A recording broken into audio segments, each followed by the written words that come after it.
Halo student, bertemu lagi dengan Miss Natalia pada pelajaran ilmu pengetahuan alam. Dengan tema 1, indahnya kebersamaan. Subtema 1, keberagaman budaya bangsaku. Langsung saja, salah satu keberagaman di Indonesia adalah alat musik. Banyak alat musik yang unik dan menjadi ciri khas suatu daerah di Indonesia. Misalnya seperti berikut. Ini ada disajikan sebuah gambar alat musik suling. Anak-anak Miss bisa lihat pada slide ini. Alat musik suling ini dimainkan dengan cara ditiup. Selain alat musik suling ini, Miss juga punya contoh beberapa alat musik lainnya, yaitu gong, gamelan, dan sasando. Jika Miss bertanya kepada all student, bagaimana cara memainkan alat musik tersebut? All student juga pasti tahu dengan mudah, bukan?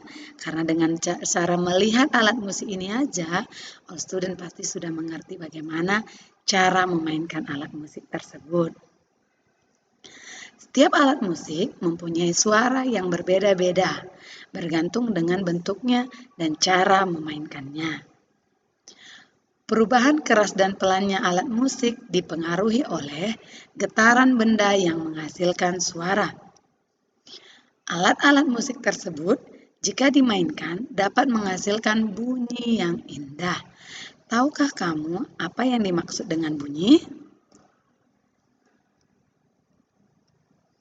Bunyi adalah getaran di udara atau pemempatan mekanis atau gelombang longitudinal yang merambat melalui media.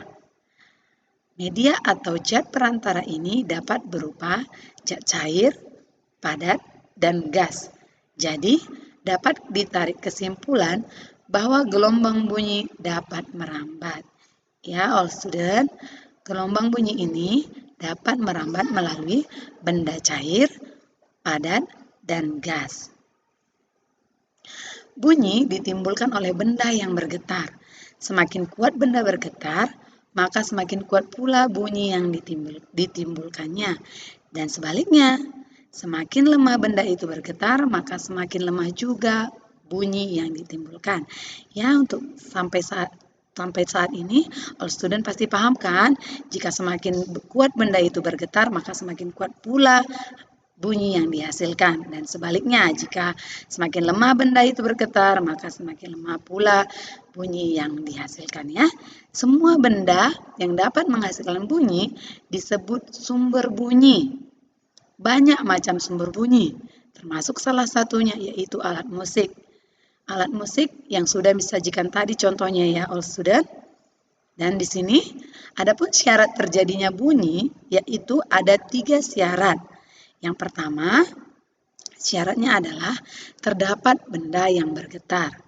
Yang kedua, terdapat media yang merambatkan bunyi.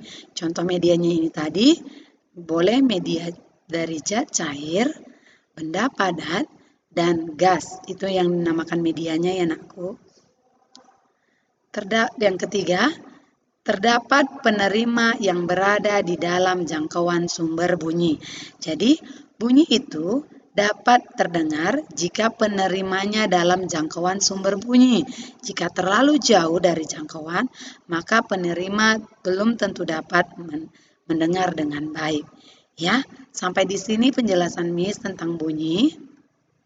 Dari penjelasan Miss ini ada 5 pertanyaan.